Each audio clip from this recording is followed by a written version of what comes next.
सुरुवातीलाच आताची महत्त्वाची आणि मोठी बातमी। मराठवाड्यामध्ये गेल्या 2 दिवसांपासून सुरू असलेला मुसळधार पाऊस आता ओसरतोय। मात्र या पावसामुळे मोठ्या प्रमाणात नुकसान झालेले आहे। नेमकं किती नुकसान झालं याची सविस्तर आकडेवारी ही आता समोर येईल। तसंच जिल्ह्यातील नुकसानग्रस्त भागाचे पंचनामे कुठपर्यंत आलेत किंवा काय उपाययोजना केल्या जात आहेत। दुसरीकडे जायकवाडी धरणामधनं 1,79,208 क्युसेकनं विसर्ग सुरू आहे आणि गेल्या काही दिवसात एकूण 3 लाख क्युसेक पेक्षा जास्त पाणी सोडण्यात आलंय।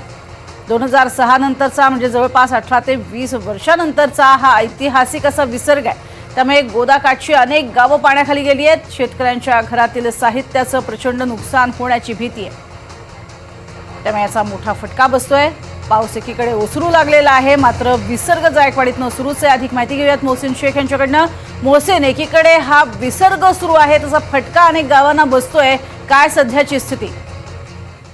नक्कीच जायकवाडी धरणातून काल रात्री 3 लाखचा जो क्युसेक सुरू होता तो हळूहळू टप्प्याटप्प्याने आता कमी झालाय, कारण आवक देखील कमी झाली आणि आता 1,79,000 क्युसेकनं विसर्ग सुरू आहे। मात्र आता पाऊस देखील ओसरलाय, परंतु आज नांदेड जिल्ह्याला येलो अलर्ट देण्यात आलेला आहे मराठवाड्यातील।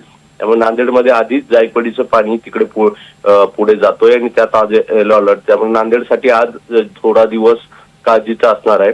आणि जी माहिती प्रशासनाने दिली त्यानुसार गेल्या 2 दिवसात मराठवाड्यात 96 मिलीमीटर पाऊस झालेला आहे आणि 330 मंडळात अतिवृष्टीची नोंद झाली, ज्यात 7 व्यक्तींचा मृत्यू झालाय, 283 जनावरांचे मृत्यू झालाय, सोबतच 1,272 घरांचं नुकसान झालेलं आहे। ही फक्त 2 दिवसाची आकडेवारी आहे। गेल्या आठवड्याभरापासून आपण मराठवाड्यात बघतोय की पावसाचा हाहाकार पाहायला मिळतो, त्यामुळे हा आकडा आणखी मोठा होण्याची शक्यता आहे।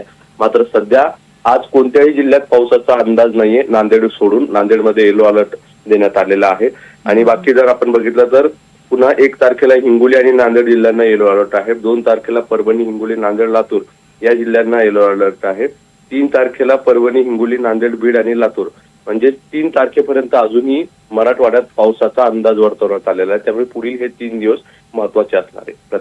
नक्कीच, तुर्तास धन्यवाद या संपूर्ण माहितीसाठी मोहसिन। मात्र मराठवाड्यातील हे 3 दिवस महत्वाचे असणार आहेत, काळजी घ्यावी लागणार आहे।